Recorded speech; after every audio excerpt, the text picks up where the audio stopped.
Right, colleagues, thank you. Welcome to the Special Performance Review Scrutiny Committee meeting. Apologies. Yeah, apologies from Councillors De Vink and Milligan, Chair. Had no others intimated to me. Right, okay. Order of business? As published. Declarations of interest? None, I would expect. No. Okay, then, performance reports 2014-15, quarter 2. First one, Midlothian Council. Kenneth?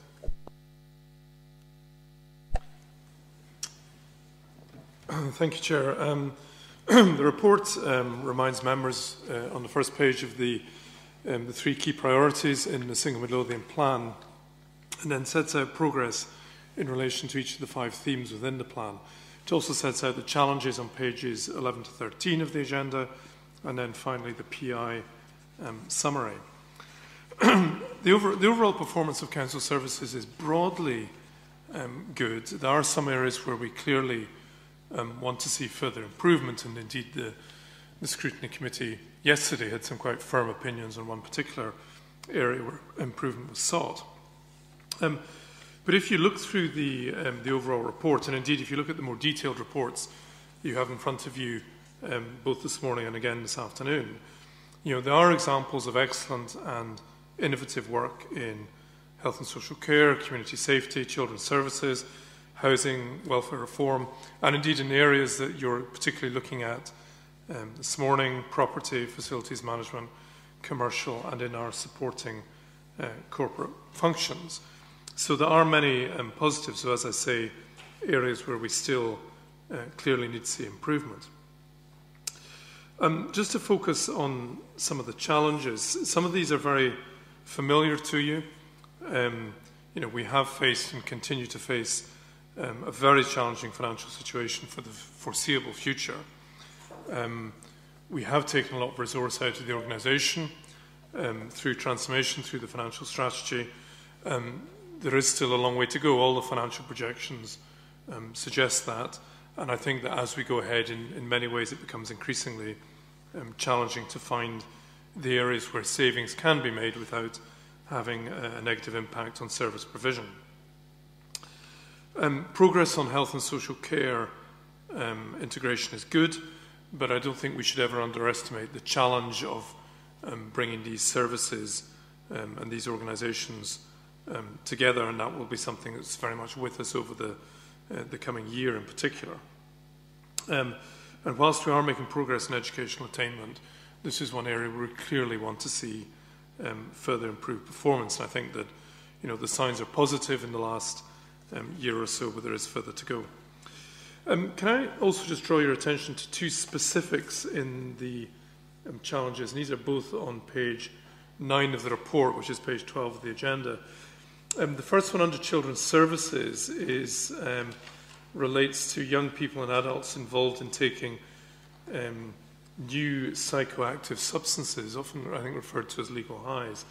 And you'll see that there's 2 young people we've had to take into secure accommodation, whose drug use place a significant risk of harm, both themselves and potentially others. And I do think that's a concern. Of course, what we've been endeavouring to do in children's services is increasingly try and ensure that we aren't taking young people insecure, because that doesn't often guarantee the best outcomes for them, but trying to take a more proactive interventionist approach, early intervention approach, through the use of Dalkeith House and other facilities. So that's something clearly we're needing to keep a very close eye on. And secondly, a couple of paragraphs further down, welfare reform has been an area where, despite the challenges, I think the Council has performed broadly well, and there's been a lot of member support and input to that. But what we now know is that universal credit is due to be rolled out from February next year. That will be another significant challenge. And of course, what we don't know at this stage is the interplay between that piece of work next year and, of course, what the Smith Commission might come up with in the next week or so in relation to functions that might be further devolved to the Scottish Government. So on that note, Chair, I'm happy to take any questions. Okay, I'll open it to questions, but before I do, just I saw you looking up at the lights. It went out at exactly the same time yesterday, so if that's a clue. Aye.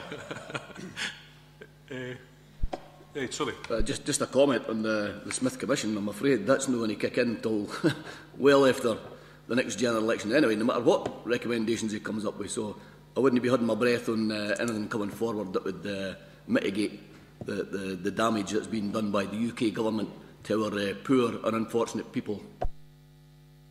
Chair, I guess the only point was if there was a specific recommendation in relation to welfare reform being devolved, and that would necessarily, I think, raise questions about the early implementation of universal credit in a council such as Midlothian. And I just think we need to be aware of that potential conflict, really.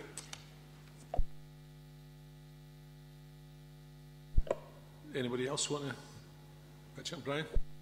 Just a bit more on the challenges of the legislation on this Named Person Act. You know, this is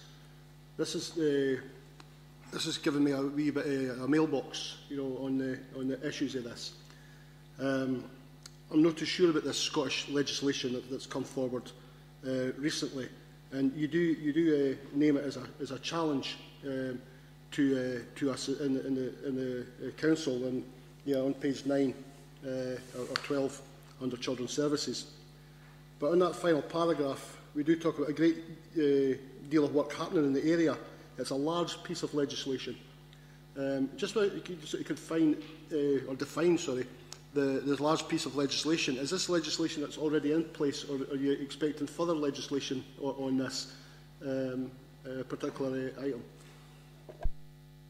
For the legislation in terms of the named person, I mean, my understanding, and it might be something you want to explore in more detail when Children's Services is looked at this afternoon, but my understanding is we've got pretty clear guidance on what the implications of the named person work is, and it's a challenge for the council in terms of when children come into to school and the role of the teacher, etc. But I think it's particularly a challenge for health in terms of the named person when children are pre-nursery and preschool, because the role of health visitors there is very important, and it really ties in, I suppose, with the work we're doing on the integration of services between the council and health, and sometimes the challenges we face to ensure that things don't fall between the cracks. So I don't know the detail of the legislation. My colleague, I think it's Joan Trinent, will be here this afternoon, will be able to deal with that. But it's just something that we're very conscious of as being something that both ourselves and health are very concerned about. Yeah. Thank you, Chair. Just the general issue of unplanned overspends. Now, the biggest risk here, I suppose, are demand-led services, particularly sort of children's issues, particularly if it's residential care, fostering and all the rest, but also the social work side.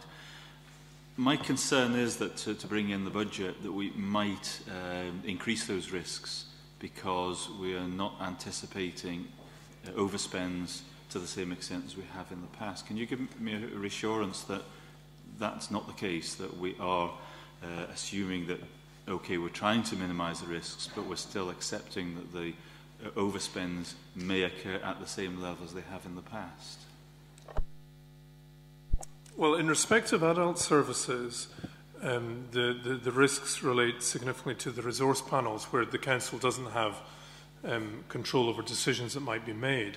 But of course, in light of the demographic, when you see budget figures in front of you when we report the financial strategy, we are building an additional £1 million in year for demographic, specifically in relation to older people. I think it's notable when we saw the first quarter financial reporting that adult social care was one area where there was something of an overspend, though that related at least in large part to sickness absence and new buyers, which is an ongoing challenge for us. In terms of children's services, I mean, historically we did have overspends. In the last couple of years, of course, we've had quite significant underspends, and that really has been about the move to more preventative approaches in terms of how we deal with children's services. So, for example, the fact that the figure I recall is that Dalkeith House, for example, is dealing with 26 young people. It's not just dealing with 4 young people who are there in residence, but actually it's been used for respite, for supporting families, etc. We've also done a lot of work on fostering, and for example, we saved, I think it was about £300,000 or £400,000 because we're now doing fostering in Midlothian, and of course we've reduced the number of external placements. But of course, it's important to remember the drivers for that were not simply financial drivers. A lot of it was about achieving better outcomes for our young people. So over the last 2 years, we've had that, I suppose from the point of view of any chief executive, the ideal scenario where outcomes are improving for young people and we're taking cost out of the system. I suppose the reason why in this report we specifically mentioned the legal highs is there's an example of something which happens really quite suddenly, and we've got another 2 young people in secure accommodation, which might cost up to $500,000 each year. So it's in relation to children's services particularly, it's not so much about demographic, it's something much more unpredictable than that. And so I don't think we can guarantee that there won't be overspends. The position currently seems positive, but I think when it comes to children's services, if these things arise, as a council, we simply need to step up and ensure that the correct course of action is taken. Right, Brian. A couple of wee points on page 10. On the new buyers, the final sentence that says all households have been given additional points. I just wondered if it would be correct to say that word should have been appropriate points, because additional to me implicates favouritism on any kind of thing, but the appropriate points, because those people are still not had a house, since the day one then, if you want, because the date was put back for them to allow them to apply for other areas more promptly, and I think the appropriate points subsequently was awarded. And I just wonder if you consider the change of that word from additional to appropriate. And on welfare reform, the Scottish Government confirmed its intention to revise the DHP cap. Is this not already? This has been done. I believe the cap has been altered already. On the first point, Chair, I mean, I'm quite happy with the word appropriate. I mean, I think it's probably, one could say they were additional appropriate points, but certainly it's been done in line with, correct practice. I've no doubt about that. In terms of welfare reform, I'm not entirely sure of the position, but maybe when Kevin Anderson is here later, he can give you a more detailed response to that. Okay, then we'll move on. Obviously, as Kenneth says, we can go into a lot more depth when we're discussing with the individual heads of service based on their report. Okay, then moving on then to item 4B2, sorry, 4B1, commercial operations. Thanks, Chair. I'll go through the kind of main points in the first page, and then happy to take any questions thereafter. In terms of waste services general, there's a couple of issues in terms of waste services, and then obviously the food and the residual waste projects, so I'll kind of roll them up if you like. The issue about composition analysis is essentially to tell us what's still in the waste stream and to allow ourselves to further target any initiatives to allow us to drive out further recycling. The discussions that we had with SEPA in terms of the residual waste project are that what we are doing at the front end absolutely meets their criteria, and there's a need for us to continue that. And what we told SEPA is that we would be looking to try and get more recycling out at the front end. And what that did is it allowed SEPA to agree when the residual waste treatment report comes forward next Tuesday, that it allowed us to minimise the front end treatment that we require for a residual waste project. So in other words, we don't have to provide a whole series of things within that facility to take out other recycling, because we're doing it at the front end. So we're waiting on that final report, and then we'll target our resources to further reduce the recycling that's still available at the front end. We have, as members will be aware, introduced revised street cleaning regime, and the first Leams local authority scoring showed that over 96% of our sites met the required cleanliness standard. And to put that into context, that was one site where there was some litter on it. Each of the sites that are chosen are done at random, so we don't know where they're going to be chosen. So we were quite encouraged by that first score through the new system.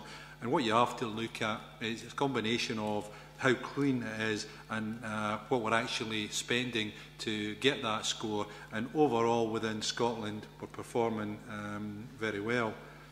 Moving on, in terms of progress with the food and the residual waste treatment facilities, there was a cross-party meeting last week, elected members from all of the parties, and at that there was a presentation which showed progress both in terms of the food waste facilities, so there was aerial plans, and in terms of food waste we've now got all the groundworks done. We've got the concrete standings and the retaining walls all ready to start accepting the actual plant itself, and that's due to be up and running towards the late autumn of next year, at which point we'll then start our own food waste collection services, and in that regard there'll be a report comes forward for members in the early part of the new year, which will detail how we're actually going to do that. One thing I can tell you though is that we were recently approached by Zero Waste Scotland, and they're looking to give us some money towards some of the bins, containers, etc. for food waste. So that, if it's successful, will reduce the council's capital outlay. So we're hopeful that that's going to be a positive result. In terms of Network Rail, there is actually a slight delay in the bridge over into the Zero Waste site. It's likely to be the 12th of December now, but we were always planning to construct the remaining part of the road into the site in the new year, so there's no real delay in that regard, and that has no impact on the construction of the food waste facility. As I've already alluded to, tenders have been evaluated for the residual waste contract, and there is a report that will be coming forward to a special meeting of the Council next Tuesday, and we'll be seeking Council approval for a preferred bidder. What I can say is that the results of that tender exercise are quite positive for Midlothian and Edinburgh councils. Moving forward in terms of the road network, I've highlighted the work that's ongoing on the LED street lighting programme, and that's been carried out a combination of our own council funding and also external funding through a group, Salex. And at the end of the 14-15 programme, within Midlothian, we'll have something like 1 in every 8 lights will then be LED. So that's a significant reduction in the old style lighting, if I can call it that. Similarly, in terms of the road condition survey, this is a machine-based survey that's carried out every year. Each of the 32 local authorities are kind of treated in the same way. And if members can recall previously, when I sought additional capital funding for the road network, I suggested that an extra £1 million would allow us to have a steady state network. So that's not to remove the backlog, but to ensure that it doesn't get any worse. And indeed, the latest indicators, because we were one of the first authorities to have been measured this year, we're already aware of it, but they're not published yet. But I can say that it shows a slight increase in terms of the condition of the networks. In other words, it's slightly improved given the work that we've done. Members will be well aware of the green flag that's been awarded for Kings Park, and that's now our 4th green flag award. And we're also pleased to say that both Bonnyrigg and Newton Grange skate parks are both complete, well received by users, but disappointingly there are some antisocial issues that we have been dealing with, and we would hope, and this is based on evidence in other areas, that those kind of antisocial issues tend to die away through time. last week, the week before, we had a photo call, and it was in relation to new refuse vehicles, and we've got a state-of-the-art cycle warning system. We're the first in Scotland to introduce this, so there was some useful positive publicity in that regard. And in terms of risk and health and safety, we reconvened meetings in relation to civil contingencies. We've got a reconvened meeting of the risk management group, and so Chris Lawson will be working with managers to address any health and safety issues in those two areas. So at that point, Chair, I'll pause and happy to take any questions. Okay, I'll open it out. Brian? I've got 3 questions, Chair. I'll just ask them all at once. The first one's the only maybe lengthy one that I need a bit of explanation on to fly tipping. Just generally on fly tipping, I was trying to see where the scoring charts were on this, but I've a perception that it's been increasing, the actual fly tipping, and I just wanted to give you some information. Fly tipping at the side of a roadway, it's obviously council's duty, to attend to, and I just wondered what the targets were for attending to that. And if somebody phones in about fly tipping, is that deemed as a complaint? Is there a sort of complaints system that's being monitored on that as well, or is it just a part of somebody's phoning in to report it? And I've subsequently reported a couple of fly tipping incidents in the past, and I've had one particularly dealt with a private landowner, which was good partnership working, if you want. The second questions are on the report. Newton Grange Skate Park, yes, it's well received. Do you have any plans to put street lighting into that area? I don't know if Bonning's got street lighting in its park, but I just wondered if the council had any plans. And the additional £1 million we've got for street lighting, is this an additional £1 million? Is the previous grant we've had for LED lighting replacement all used up? And is that what's been reported on in page 26? Or is there additional money still coming for LED lighting? Because it has been a very successful change, and it's good for our carbon footprint as well, and it's long-term kind of stuff that we can spend to save on. And if we're getting grant support for it, is this grant support continuing into it, and how much percentage was worth the work? I know we're doing the columns at the same time under our own esteem, but actually the project work, including the columns, how much is the grant money percentage worth of the capital expend? Thanks, Councillor. In terms of flying tipping, what we actually have is a system called fly mapping. So any complaint, and they're treated as complaint, any complaint that comes in, when we identify where fly tipping takes place, we actually record it, so it's a geographic-based system. However, what I've also done, there is discussions ongoing with Zero Waste Scotland, and they were looking to pilot another system called Fly Capture.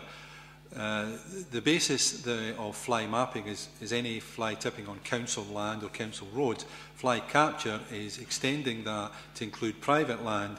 What they're also doing is they're speaking to landowners, because they can then use an app to record where fly tipping is taking place. Now, over the last 6 months, I've taken the way we deal with fly tipping a bit further than probably most other local authorities. I had a series of discussions with a group of landowners in Midlothian, and we've agreed a pilot at the moment, as things stand from a legislative point of view. Where fly tipping occurs on council land, we deal with it. Where it lands on private land, it's the private landowner's responsibility. I've agreed a kind of halfway house that where a landowner has fly tipping, we're allowing them to bring it into our sites at either Pennycook or Stop Hill, and we'll deal with it thereafter. And we'll monitor that. So that's an agreement that we've got as a trial to kind of take that forward. So that's hopefully, it's certainly been viewed positively by the landowners. In terms of whether it's increasing, the feedback that I'm getting from my team is that it's not significantly increasing, but it's something clearly we are very mindful of. I mean, the one thing that I would say that we're noticing over the last week or two is 1 or 2 instances of garden waste being dumped at the waste at the roadside. I can only assume it's fly-by-nights who are doing the work and then they're just dumping it at the roadside, because there's still a facility at both our recycling centres to take green waste. So if it's a householder, that's still available to them. In terms of Newton Grange Skate Park, there are no plans per se by the council to install lighting. There is lighting that's been installed at Bonnyrigg, and that was courtesy of the local members. So clearly, if you and your colleagues in Newton Grange wish to take that forward, I'm happy to have that discussion with you. And in terms of lighting, clearly there's council funding for lighting. There is also SAILEX independent funding. Unfortunately, we don't get a 2, 3 and a 4 year plan. It's every year, so we are applying for that. The difficulty we've got is that with SAILEX, we have to show a return on the investment within 7, 8 years. The problem is, as we start getting into some of the lower wattage lighting, the payback is much longer. So that's kind of where the difficulty is. So all I would say is that where there's an opportunity, we will continue to bid in for funding to increase our LED lighting stock. Right, Brian. Yeah, the response times to fly tipping was, a question. I wonder if we're sort of monitored on that. The lighting in Newton Grange, I'm aware of Justin Venton's agenda on that, right? So yeah, I think you've fully answered that question. And on the final one, on the budgets, for the street lighting, you've not really fully answered that. Do we have a budget for next year? Are we continuing into the next financial year with this? Have we been awarded budget money for that? There is council funding for next year. We're just waiting to find out if we're successful on the SAILEX funding. And in terms of fly tipping, how quickly we get round to it, it's more about availability of resource and the detail of the complaint. If it's fly tipping that's in a road verge, then that would be attended to as soon as resource comes available. If it was something where there's a road safety danger, then we would deal with it that particular day. On the issue of this lighting at Newton Grange, we're quite happy to consider that as one of the other elected members once we've got one in Gore Bridge. Once we've got a skate park in Gore Bridge, I'll have a look at the lighting in Newton Grange. Ricky, there was one thing you mentioned there about treating the reports of fly tipping as complaints. I just wondered if I'd got you right on that, because I would have thought that it would have been a service request. Therefore, when, for instance, it's reported by a member of the public and they get back to us saying nothing's been done, then it's a complaint. How do you differentiate between a service request side of it and a complaint that it's acting quick enough kind of thing? All I can say, Councillor, is that that's the way that we deal with it as a complaint, that it's there and you've not done anything about it in the first instance. We could get into whether it's a service request or a complaint. All I'm saying is that it's dealt with as a complaint at the moment, and we try and address it accordingly, depending on where the fly tipping is. That's just the way that we deal with it as a complaint. That doesn't allow you to differentiate between, just the normal, what is a service request where you go and you lift it, to one where somebody's complaining because you haven't done that and they've reported it. Is there some way you differentiate between the two so you can have an idea, that kind of thing? I'd have to take a rain check. I'll come back to you. Yeah. Can you take a rain check on the number of days? Because I think we need to know if we responded to these within a month or within a week, Yeah, it probably does vary given the criteria I spoke about before, but I'll get you some feedback. Margot? Thank you, Chair. Pleased that Kings Park has been awarded the green flag. Could you just give me a brief outline of how schools actually become involved in that, and what criteria do they need to use to get the green flag? Yeah, I mean, we've got 4 green flags, so they're distinct from whatever goes on in a school. Obviously, we've got Kings Park, Roslin, etc. It's very much on a case-by-case basis, but we do try and involve the local community in any work that we're doing. I can come back to you with specific examples of what we've done in Kings Park, and I can feed that back to you. Yeah. Thank you, Chair. A year or so back, we changed the procedure for maintaining bus stops to become reactive as part of the budget cuts. Could you tell me what kind of impact that's had? Have you had much in the way of take-up of people coming forward and asking for attention to be directed to problems at bus stops? Or I know from my own point of view that I've not had anybody come to me and say that there's a particular bus stop that needs attention, so I don't know whether members have come to you in the same way and asked. What I can say is that the way the complaint system works is that when a complaint's received and it's not dealt with within a specified time, then they're elevated to me. And over the last 12 months, I think I've had about 2 in relation to bus stops where action doesn't appear to have been taken. But again, I can get you some feedback on that from the team that deal with it directly, and I can feed that back to you. Mr. Watson. Yeah, and I'm pleased about the rollout of the LED street lighting change. But did I hear you right in saying that by the end of 2015, 1 in 8 will then be changed? That's correct. About 12.5% of the street lighting stock will be LED lights. Okay, and you also said that we've got a budget for next year, but you're not sure about the SALEX input to that.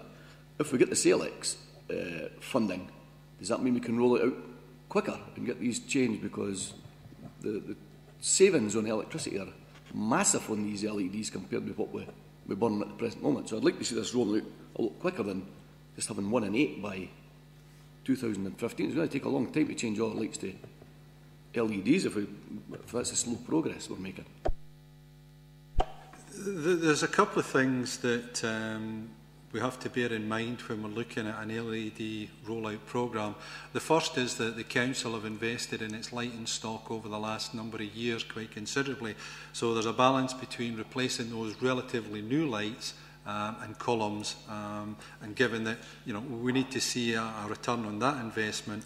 But as I was explaining earlier, as we get into some of the residential areas, the lower wattage lights that are in place currently, the difference between that and an LED light is not as great as some of the ones that we've replaced up to now. So the payback is much longer. The other thing, the reason that we have to kind of proceed, I'm not going to describe it as cautiously, but certainly in a careful way. Everybody around this table will be aware of the pace at which technology moves along. And what we have to be mindful of is that we don't go full scale and invest in LED technology with the kind of positive lighting points that we've got currently, i.e. a cable in the ground, and technology comes along in a relatively quick time that allows us to power these, say, through solar or some other means. That means that that investment will never see that return in that investment. So it's kind of a very prudent way that we're moving forward to balance these competing needs. But in terms of SALEX funding, we do bid for the SALEX funding where we can show a rate of return, because quite simply, if we can't show the rate of return, then they won't award that funding. But we are trying to maximise that to increase the pace of replacement LED lights. Is it necessary to keep changing the columns? Because we just need to change the lighting head itself rather than removing the columns out the ground and having all the work that's entailed in that. But it's just a case of somebody going along with a cherry picker, taking the old head off and putting the new one on. Yeah, the work that we've done up to now, it's not always been a case of replacing the columns as well as the lamps. Where the existing lamp can be modified to take an LED lamp, then that's what we've done. So it's a combination of the two. It's not always the replacement of the column and the light. Sometimes it's just the lamp at the top. Ricky, if we've got street lighting it's not such a high value to us to replace them, the ones that are already reasonably efficient, could we maybe just get an indication, not just now, but rather than say 12.5% of the whole lot, what percentage of the potential, the ones we would expect to be changing? It might give us a better idea than, because that does seem, quite low by that time. I understand what Councillor Watts is saying there. it might be helpful just to have an idea of what you would be expecting to replace and what the percentage through that way are. Yeah. And that's maybe a wee bit further complicated as well. With I think Newton Grange and Pennycook have vented well the street lighting replacement project work initially, and that was, I believe, Ricky, due to the state of the columns. They tackled the rustiest, the most deteriorated ones first, columns. So they says we had to do that column job sometime, so we might as well do the LED light at the same time as well as we were doing the columns. So the deteriorated columns were obviously higher on your priority list to get this kind of work done. But yes, the overall and the CLX funding decision will we know by the end of the year on that for our next financial year, the end of this calendar year. That's certainly my understanding, that we'll know by for the 15-16 programme. Right, finished on that one? Right, thanks, Ricky. Moving on. Next item, Finance and Integrated Service Support. Gary. Thanks, Chair. Members, the Q2 Finance and Integrated Service Support report sets out the achievements and challenges across consistent themes of our financial stewardship and financial strategy, people, procurement and transformational change. I'd just like to draw attention to a few of the matters under those. In terms of financial stewardship, the focus at present is clearly on the development of and the conclusion of the 15-16 budget and the medium-term financial strategy through to 17-18. And we'll see reports coming back up to Council on the 16th of December. Those will come up alongside the Q2 monitoring report setting out the financial position for the current year and an update on the transformation programme. In terms of our people strategy, we are still in the development phase of the next people strategy, recognising the need to invest in our employees and to make sure we've got a workforce that's fit for the services that we need to provide. And that will come up to Council within the next 2 cycles. We've continued to implement a series of service reviews following the management review, which was implemented in July, and those are ongoing. Members will be aware of the issue around holiday pay. The position remains that we've put in an interim arrangement where any staff that receive additional hours or receive overtime are receiving a plusage on that, and effectively in lieu of a holiday payment. We are monitoring closely the position nationally, and discussions continue with COSLA and trade union representatives in terms of a national resolution and a national way forward. And we'll keep members abreast of that as the situation develops and as the tribunal cases give greater clarity on the emerging legal position. Tomorrow we see celebrate Midlothian Awards ceremony at the Mining Museum, and we'll be publishing the results of that shortly thereafter. I don't know, I haven't seen inside the gold envelope, so I don't know who's getting what. In terms of procurement, we had a further assessment by Scotland Excel, the national procurement body, who've got as one of their requirements driving up procurement performance across Scotland. And we saw an increase of 5%, so we now sit at 65% in terms of our overall position. And that reflects the consolidation of the good work that we've been doing while we've been on this procurement improvement journey. A lot of that increase related to where we've got to in terms of purchase to pay. We've now rolled that functionality out across our primary schools, and we're currently in secondary schools, making life easier for our teachers and head teachers and admin staff. Linked into the financial strategy is the transformation programme and the work through the Business Transformation Steering Group to ensure that we approach the financial challenge in a transformational and sustainable way. And all of my team continues to support the work of that programme and the various strands. And in particular within finance and integrated service support, we have the ISS project, which is designed to really integrate and modernise our back office functions, so to speak. We started that off with the management review. We're going through a process of reviews within each of the services and focusing on the business processes, etc., that we've got within the service to make them fit for purpose and modern and efficient. Turning to the emerging challenges, there should be no surprises here for members. The financial position, delivering a budget, the focus of attention right now, ongoing position in holiday pay and what impact that may have, and continuing to drive savings and efficiencies through the work programme of the section. Chair, I'm happy to pause there and take any questions members may have. Okay, I'll open it out. Brian? Emerging challenges, are always the key thing to look at, And the emergent challenges are always there in finance, but when does an emergent challenge become a risk?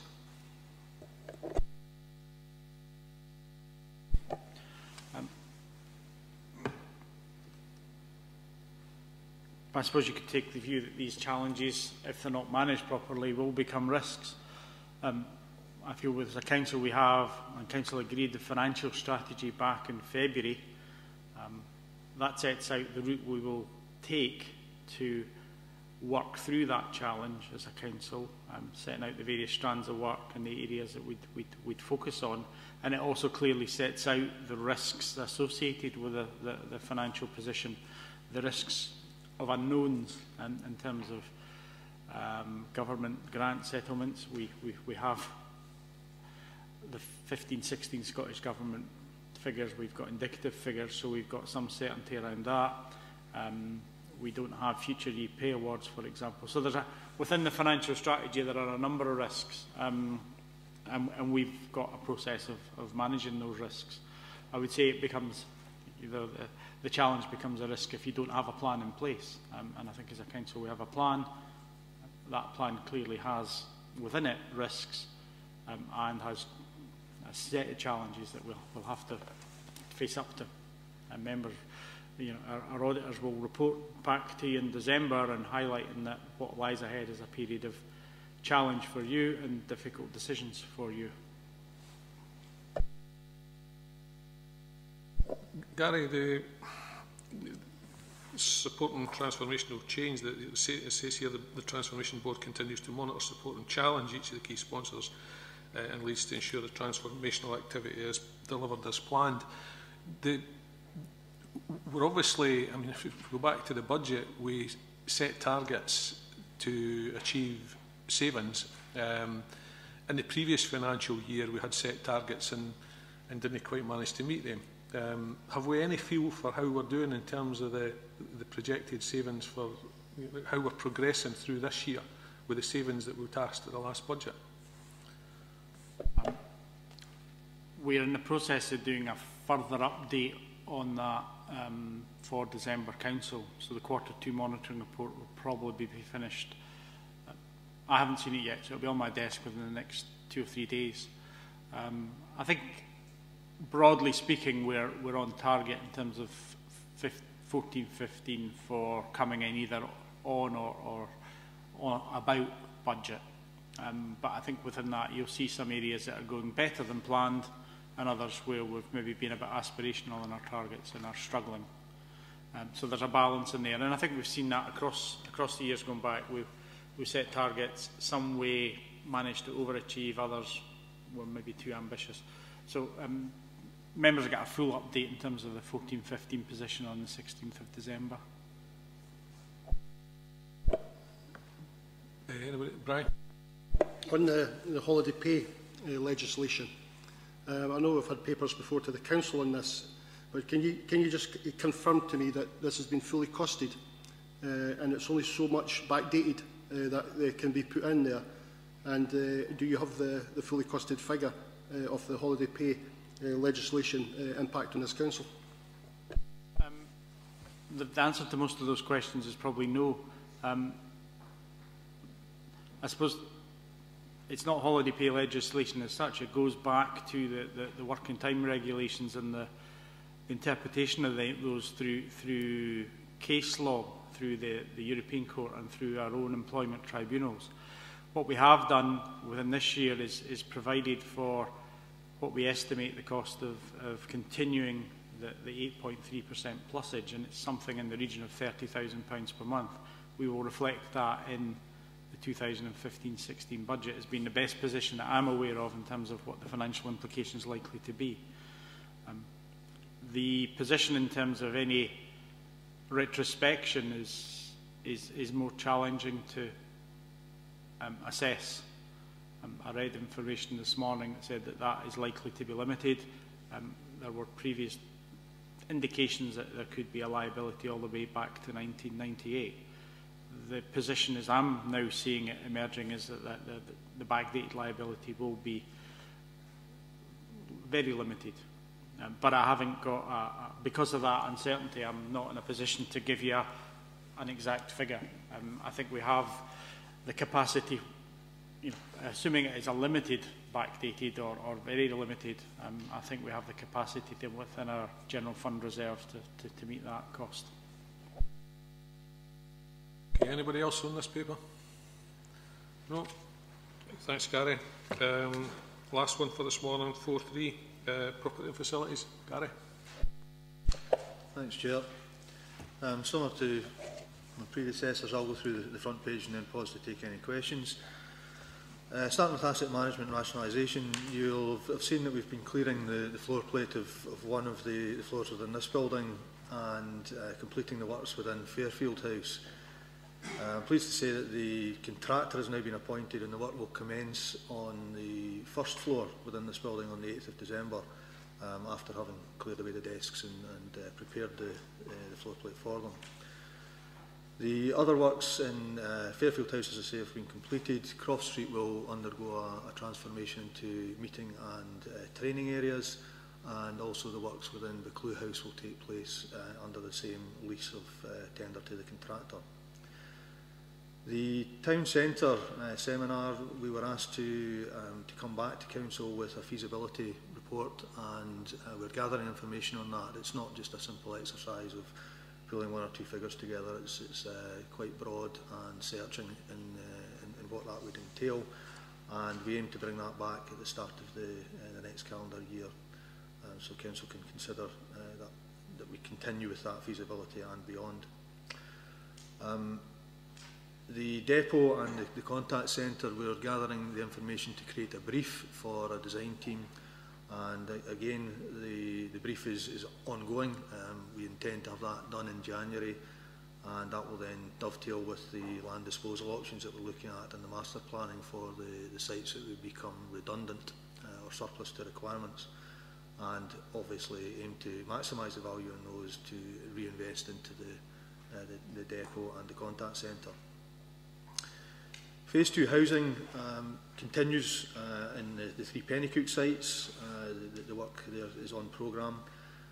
The next phase, we have advanced the works on Green Hall site, which was as a result of the seminar and the council report on new buyers and the subsequent need for additional housing in the Gorebridge area. That has, again, I'm pleased to say that we met with the contractor yesterday and appointed them. Hearts, the framework contractor, have been appointed to take that forward now in the design and build contract that we let for each of the housing sites.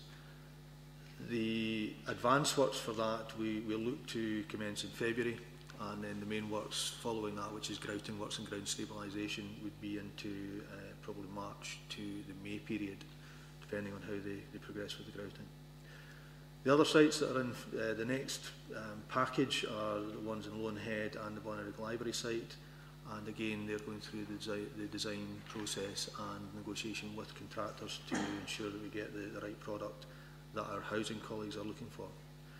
The final phase of this package of budget that we have would entail 3 further sites at New Buyers, which is the rebuild that the council has taken a decision to commence with, Kirkhill and Darcy Road in Mayfield. So that's where we're aiming to fulfil the needs of the housing department there. Within sport and leisure, the fees and charges impact is something that we agreed we would monitor through to the end of this calendar year and then report thereafter, and that information is being gathered as we speak.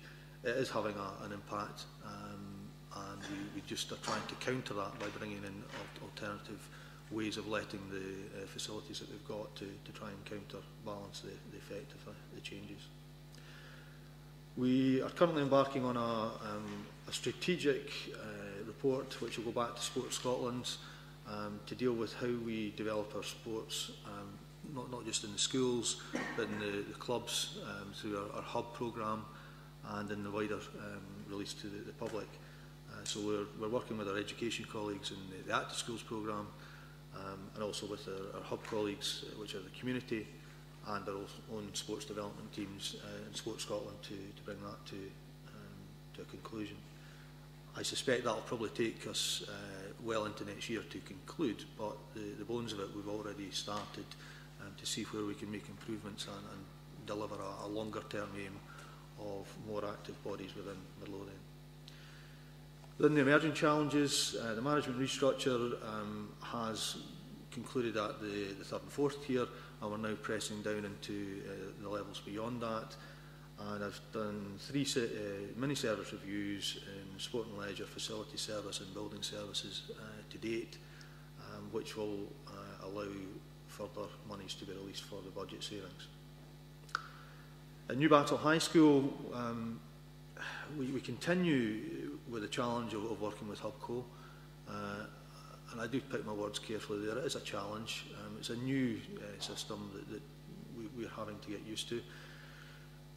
We look like we are going to get commercial close, which means that we will get the final figure from the contracting part of that organisation by the end of this calendar year, with financial close, the commercial close being the construction element of it, financial close being the facilities management and the financing side of that. That will be into February next year, and then the stage 2 report, which packages all of that up, will be able to be delivered back to council thereafter. We are trying very hard to get on site as soon as we can into the new year for the advanced works package, so the ground stabilisation in advance of the main building works, and we're looking at alternative ways of trying to achieve that, whether within that contract or out with that contract, but to try and bring this programme to a conclusion. And it's been never ending in putting extra resource into that, and unfortunately we're having that challenge. As I say, it's part of a learning curve, but we are also recommending change, both as a council and also as a group of local authorities, back to HubCo to try and improve the process, because it is quite cumbersome. At that point I'll stop and take questions. Yeah. Thank you, Chair. Last year, Midlothian Council won an award for installing solar panels on council houses. I'm just wondering if you can tell me roughly what percentage of new council houses have solar panels on them, and secondly, what are the plans for incorporating renewable energy sources on Newbattle High School? In terms of the solar panels were put into the last phase of council housing, and the continuation of that specification is in its current phase. As a percentage, it's only the new houses that have been benefiting from that. We've not been retrospectively fitting them to the older stock. And bearing in mind we've got over 4,000 houses, it's a smaller percentage that we've got solar panels on the properties. Better insulation may actually be the way forward as opposed to solar panels, and then saving, actually creating the need for energy, and that's something that we're also looking at into the newer specification. So in terms of a percentage, I don't actually have that figure to hand, but I can certainly supply that in terms of the percentage of the overall stock. Renewables is something that we continue to look at. There's always a changing market in that, and there's better products coming on. We've just heard earlier on from Ricky that the LED lighting with the traditional wiring, maybe changing solar panel, maybe supplying the energy for these LED lights in the future. Within Newbattle, we are looking at the opportunity. We have a roof space which can be utilised. I know we've had a chat separately about that, but because it's part of the hub process and getting best value out of it, and we've got a finite budget, we are really struggling to get an understanding of exactly what that package looks like. And with commercial close in December, which we aim to get, we'll have a better picture of what we then have as a contingent value, which can be added to the basic package of the delivery of the floor space that we're trying to achieve. So maybe more appropriate that I come back to you after commercial close in December to tell you what would go into Newbattle thereafter. Sorry, can I just come back? No, it was actually, I appreciate that you're not retrofitting solar panels on existing council houses. It was a percentage of new council houses. Is that 100%, are you saying, from that? No. If we've got flats, for example, it's only the upper levels that get that. So, I mean, it's a high percentage, but it's certainly not 100%. Again, I can give you that figure. Sorry, Evan, just come back again. It's maybe not a question for you, it's maybe for Gary Furley, I don't know. But as regards the potential for retrofitting solar panels onto council houses, I wonder if it's possible for us to charge a higher rent to people, to homes for which that's done, given that the benefit to them in reducing their energy bills could more than compensate for the extra cost of the rental, which we could then use to invest further in similar schemes. I think that's possibly a question that you want to put to Kevin Anderson in terms of the rental charges, in terms of the recharge and the reuse of that money. Again, I suspect that's something for the council to decide on. Right. Yeah, follow up on the Newbattle. The artist impressions are out there now on the school. You know, John Blair told us at a previous meeting that the council had in a short term, very short term, 8,000 hits on the website, part of the Newbattle High School kind of pictures. I was told at the Newbattle High School board, parent council meeting on, I'm still old school in that, but the parent council meeting, they had 10,000 hits on the Newbattle site itself. You know, immense interest, you know, in the school by that kind of number of hits. And the pictures that I've seen, I didn't see solar panels on them, you know, just to alike to the conversation. But I'm very much interested, you know, that it is a totally sustainable building, you know, whether it's biomass or solar panels or, you know, whatever, you know, that's put with the building. And I'll just make sure that there's some kind of flexibility that we can do that. And it might even provide the source of other funding to the package, you know, support funding, you know, to make it more sustainable. So just flagging that up is a point of interest rather than a particular question. You know, hopefully Gary can investigate further on that. My questions would be on the medium-term feasibility of the new depot and contact centre. I don't know if they have to be taken in the same breath, you know, but I keep thinking that the contact centre has to be it should really be accessible, you know, for many. And I know the contact centres are by email and everything. I'll get all that story, but I still like to go to the contact centre myself, you know, and I still like to think that the public could go to a contact centre themselves and actually, you know, do it rather than do everything online. The contact centre, I'm thinking, is something that could even be done in partnership with another building, you know, and I don't know if that's part of the feasibility study or the brief, and I don't know if you can give me any more information on location that's considered in that brief for the new depot and new contact centre, and if they have to be together or separate. And finally, just another comment on the Green Hall housing. The Green Hall housing site has always been there. It's been in our desire, been our plans for a long term, but obviously it's been accelerated, it's been brought forward. The timescales have been moved because of the more urgent need for housing and relating to the new buyers' crescent issue. And the design has been altered, you know, to accommodate, you know, a lot of the the facilities there, but didn't think it's just come in because of new buyers. It's always been there, but it's just coming forward. And just, if you confirm that. And my final point, I'm glad that Hearts have won the contract. Good to see Hearts winning. Somebody's got to support them, Brian. Going back to the depot and the contact centre, whilst I'm saying them in the same breath, they're actually separate entities. The depot is looking at, if you want to call it, the blue-collar trades, and some office staff that would go along with that in terms of the management. The contact centre is never envisaged to be at the depot. I think at this point in time, the customer services team are looking at how that contact centre brief will evolve, and that's part and parcel of what, as we do, we interpret that brief and then give that to contractor to thereafter build. It's a use of the space probably on the ground floor of the Clue House in the medium term, and if we were then to develop into the new headquarters, it would be part of that. So separate briefs, but they're just in the same time scale, that's all.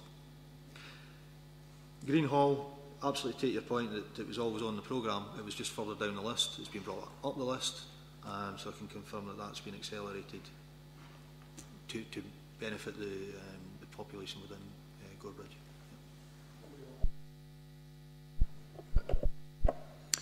Just as a point of interest for Brian, to remind them that Hearts were actually big Hibs people, and Tam Hart, that set the company up, was actually their chairman. But on to New Battle High, again, I think I've raised this point before. I would like to have it that there are no flat roofs in new buildings we stick up. They're just a wasted time in Scotland. The leak all the time. We're looking at how good an architect thinks he is at stopping it. It doesn't work in Scotland. We need to have runoff of the rain. On another point, I've had a few complaints. I think if the other councillors do get them as well. That when we go in to renew kitchens and bathrooms, there's quite a bit of damage being done by these contractors in these houses. And I'm not convinced that a lot of these men are actually tradesmen, because we, as in this council, seem to be out of kilter with the rest of the local authorities in Scotland, or the majority of councils in Scotland that seem to have all this work done in-house. And that's the way I would rather see it going, because we then have control over these men and their standards build that they do. I think also raised, maybe we actually need some sort of seminar or something on dampness in houses, because I get lots of complaints, maybe it's because of the older stock in Pennycook. If people complain they damp, and it's actually condensation. But I don't think we are qualified enough to walk into somebody's house and say, it's only condensation. You'll need, because they're already getting told that by people. We have to be able to deal with this problem. We've put radiators in that these houses didn't have before. And what, again, I think I got from you one time, because what the contractors were doing were going in, daubing and dabbing the walls. To people that don't know what that is, that's just like sticking another layer of plasterboard on top of a wall that's suffering from condensation. That will maybe last about a year or two, and it just comes back again because the problem still exists. And I think I'd said to you before about the daubing and dabbing, because it's just an expensive wasted time, because they go back after a year, 2 years, and do the exact same thing again, and we're paying them to do this. And I just heard from a constituent last night that the same thing is actually happening. They're still doing it now. I think I was assured that they were stopping this practice because it is a wasted time. And is there any way we can then go into houses, because there was another one I was and the constituents seem to be under the impression, because there's a system that you can install that takes the damp air from inside the house out. I don't remember the name of it, but I believe there's a report from Wise, the builders, on these things. But they were told this big pipe would run throughout their house, and they would have to, at their own expense, pay for this and pay for it getting boxed in.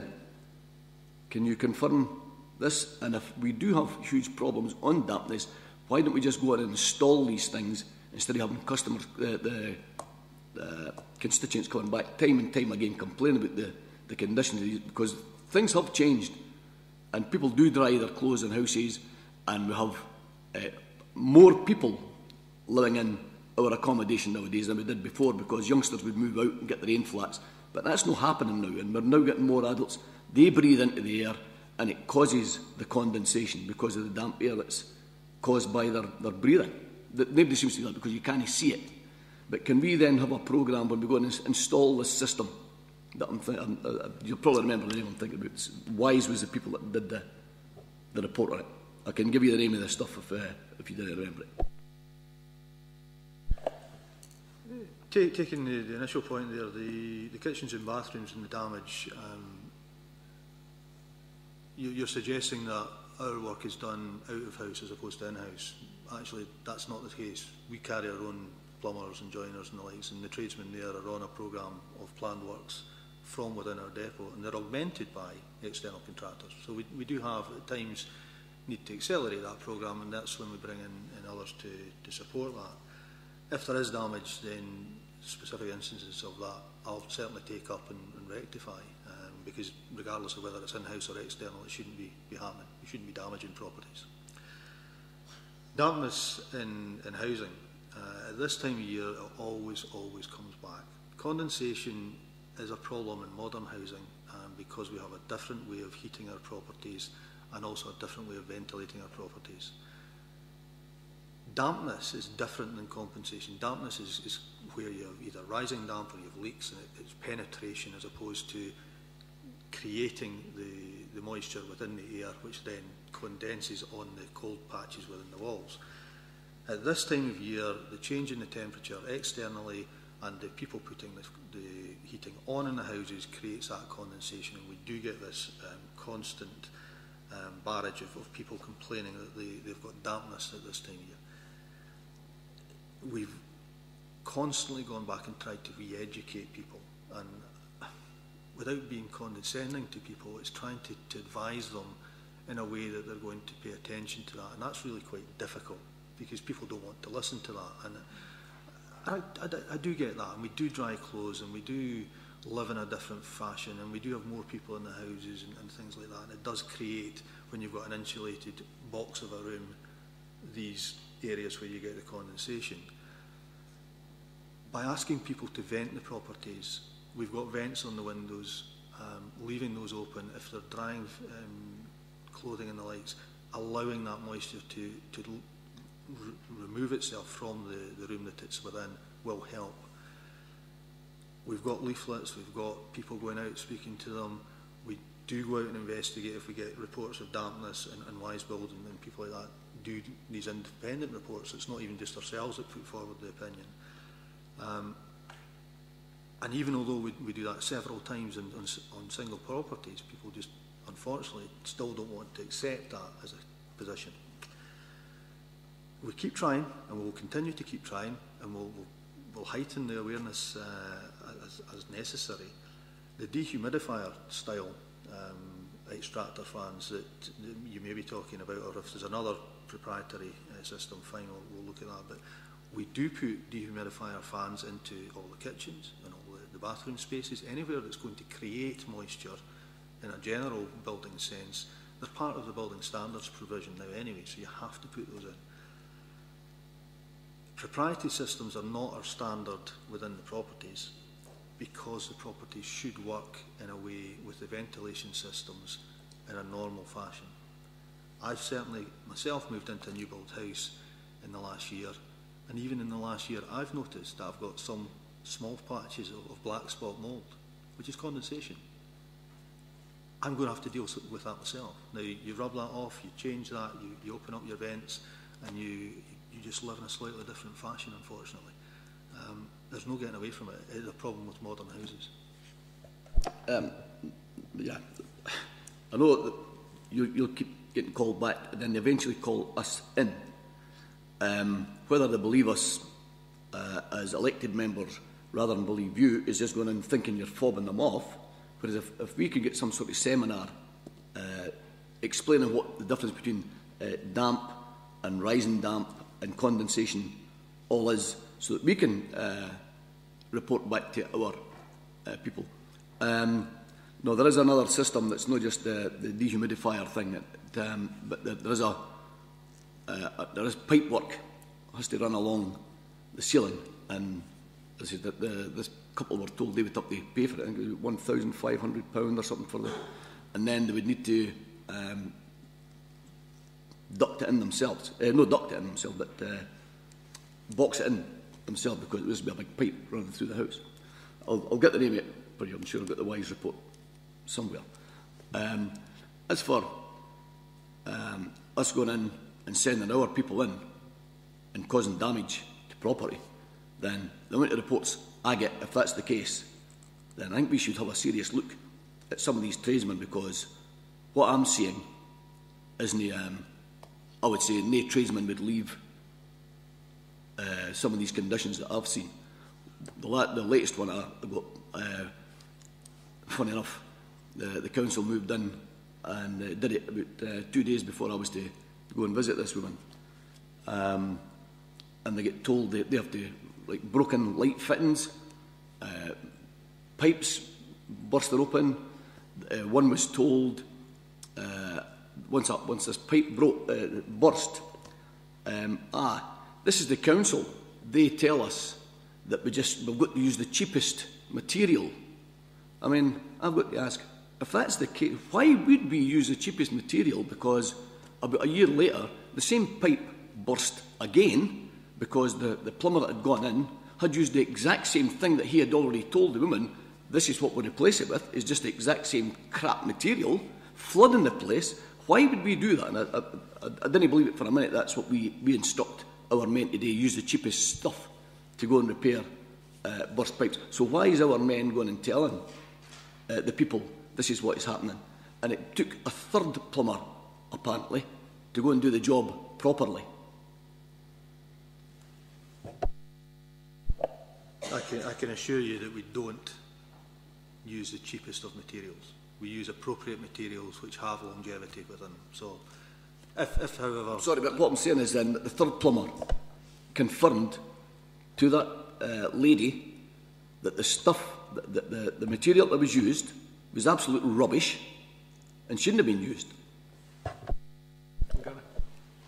If I have specific instances of that, then I can deal with the individuals concerned, because we've got job tickets, we know exactly who's done the job, we can find out who said what and why they've said that.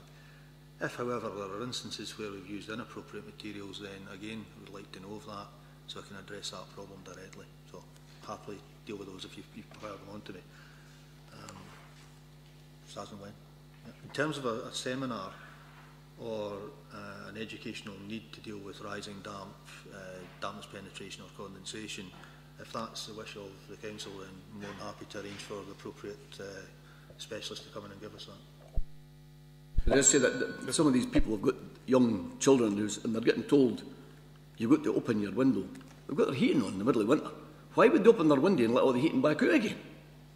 I mean, this is instructions are given, whereas if we can go in, and if there is a system, as I say, I'll try and dig up the name of it for you from a WISE report that I'd seen. I'll pass it on and find out why, if we can install these things and help people to remove the damp air out of our properties. It seems obvious that maybe some councillors would benefit from such a seminar, so that may be worth organising that and offering it to elected members who feel they need that. I have to say that, you know, there are people express opinions when they're in, whether they're our workmen or other companies' workmen, and sometimes these opinions are nothing more than that and didn't turn out to be true. I know that there are, I've heard it myself from our workmen, that there are some concerns about flexi hoses rather than traditional methods, but I mean that's what happens in all the properties, all the new houses that are getting built, the private houses. That's what they use nowadays. I know that some plumbers didn't like the idea of using them, but that is can I ask something, Gary? When you talked about new battle replacement there, and you talked about the when Ian asked the question about the renewable energy, the heating systems or whatever. If I got you right, you seem to be suggesting that we were, and I understand why this is the case, because it's hard to put this, get the package together to make it affordable, but you seem to be suggesting that we would progress the financial model, if you like, to the point where we know what kind of contingency is available that we maybe could use for that. And that kind of seems to me that it's almost like that kind of thing's an afterthought, rather than being something that we would want to either build in because it was right and it worked and was sustainable, help to build in, or it didn't and we didn't put it in. But if I'm understanding what you're saying right, it shouldn't be that it's whether the contingency can allow it or no. It should be part of the overall programme. Sorry, I probably have misled you by saying that. The contingent value has got to be maintained so that we deal with any problems that arise on the site thereafter. And we've got to keep that intact. No, I'm meaning that when we get the conclusion of the construction package, we can interrogate the mechanical and electrical systems that are built into that package and see if there's any value engineering that can be done to release additional value through the renewables, but remain with that contingent value still held should there be problems further down the line. So the interrogation of the specification, and this is a difficulty we're having with Hubco, is that we do not have that final package as yet in front of us. Once I've got that, I can then ask them to change and manipulate and put money into areas such as renewables where we would then get added value coming out of it. But I have to make sure that I've still got that safety net at the other end should we have a problem further down the line, so I don't go over budget. Does that not still mean, though, that it's kind of... I understand that you've got to have that contingency there to make sure the project deals with unforeseen circumstances, but it still suggests that that kind of value engineering and that kind of activity isn't built into the thing. You understand what I'm saying? I do understand what you're saying. I think the difficulty is the system that Hubco have is that we give them a performance specification. They then have to meet that performance specification. So it will be a case of what lighting and heating and temperature, ambient temperature you get within the building, and what energy levels you're expecting from that. Right? They'll come back and tell us that they're achieving that, but they'll not give us a detailed specification until the last minute, because they have to go through all these subcontractor packages, and they're, I don't think it's appropriate for me to get into the detail of that here, but it's always last minute, and we're at that last minute now. Once I've got that, and I can actually say, right, that's the specification for the heating and lighting system within the school, I can interrogate that and ask if we can actually look at alternative methods in a very short time frame within the budget and put that in. Now, I just don't have that information, unfortunately. I've been asking for it for months, and I know the frustration that I feel is probably reflected in your position right now, and I know Chief Executive and I have had several conversations about this and tried to escalate that within the Hubco process to get more clarity at an earlier stage to allow us to move on. It's not what we would do if we were traditionally procuring the project, but we've got the model of Hubco that we're having to use in this case, and it's heck of frustrating. I didn't envy your task. It's something we'll obviously have to look at after this, prepare a report on the experiences that we've had with us so that we can learn in the future, but we are where we are on that. Ian and then Brian. Thanks, Chair. Yeah, it worries me a great deal the way these projects are handled, and I think in many cases the constraints are imposed upon us by Scottish Government guidelines or whatever, but I just feel that we're always thinking in terms of let's stick a few solar panels up, let's maybe stick a wind turbine. We have to start looking at how sort of lateral thinking other areas are doing it. I was at the Edinburgh College last week, for instance, and I could see the building a car park for the S-Bank station, and right next to it's the solar meadow. Now, if you go to France, they've got car parks where the covers for all the cars have actually got solar panels on them. If you go to Holland right now, they're building cycle paths that are actually solar so that you can see them at night.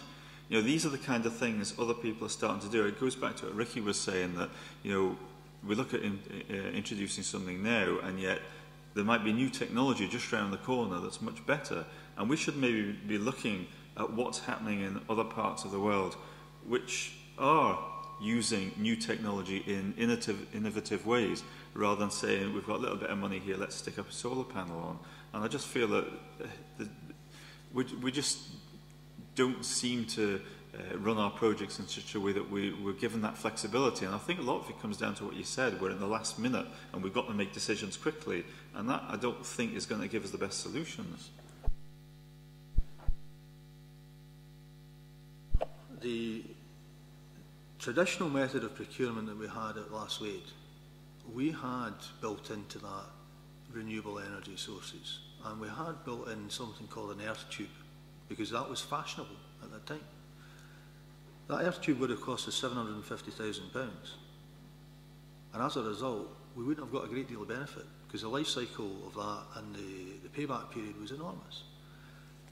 So we took that £750,000 and we decided we would get more use of that money by using the energy that was coming from the swimming pool to help channel that back in as an energy provider for the rest of the building. And that's what we're doing more in an innovative way, as opposed to looking at something specifically separate and different for solar panels use on the roof of the building or whatever it is. So don't think we're not doing anything like that. You know, it's something that is built into certainly our psyche when we're looking at projects. I do have, unfortunately in this case, a set of designers out with my control to a degree, and I'm only getting that information at this point in time. Now, the box of the building, or the planning context, that's all set out. We've looked at that, we've looked at the floor plates and the areas and the adjacencies and all the rest of it in the design. But when you get to the real nuts and bolts and the mechanical and electrical packages, they're subcontractor driven and specialist design driven, and we're only getting that information now. So I can only interrogate it at this point. In terms of your technology for New Battle specifically, we've asked for the insulation qualities to be higher to try and safeguard in a preventative way, as opposed to using more energy, and where are we getting that energy from? So try and use less energy, improve our carbon footprint by insulating the external facade and making sure that we use the internal space in a way that's not going to waste energy. That's what we're doing. Right. Similar questions. I'm totally aware of the restraints. You know, and many of the constraints are imposed. You know, and it's all you know. Everything comes out of money in the end. I was not saying that add-on, you know, and it was me rather than Ian. You know, it was saying that add-on facilities, but I was just really trying to relate to the flexibility and the hope that there's some flexibility in the project design. You know, that could even attract additional funding, possibly. You know, and that was the kind of stuff. The New High School has a flat roof. You know, Last Wade High School is a flat roof. You know, and taking on Joe's point about, you know, the sustainability of flat roofs, you know, is completely irrelevant. But other people have overcome that design features in different ways. You know, flat roof gardens, solar panels, you know, on flat roofs. You know, there's different things that I want to see, the flexibility within the actual design. And it's so hard to get the flexibility when you're under such a strict budget, and you're under HubCo's rules. You know, we're not under our rules, you know, and the design is obviously artists' impressions are now on it. But the mechanical and engineering packages, you know, I hope there is flexibility, you know, in that to make it more environmentally friendly. And I think you know, encourage you as much as possible, because it is core values to the school and its core policies, you know, as Scottish Government, you know, the 3 R's, you know, reduce, reuse and recycle, you know, it's all core kind of policy stuff. But then you're tied with time constraints as well, and then you have the self-imposed time constraints. And the last thing that New Battle High School will have was the IT, because it's so rapidly, you know, changing, you know, the actual technology you know, to put into the IT package, but will be last minute, because it has to be, because things just do alter that quickly within that environment.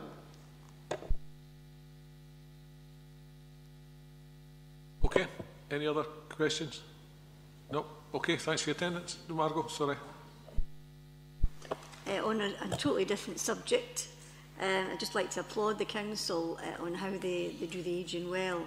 The classes that they're having locally are obviously having, by the report, are having a great effect on the older members of our communities. If they're not seeing the doctor more often, or they're living a healthier lifestyle, that can only be good for us as a council, and obviously the NHS. The worry that I have, and the concerns I have, is the funding secure for ageing well coordinator, for the work that they do, or should we be kind of worried about budgets for that type of event, given that the huge scale that the council has to look after?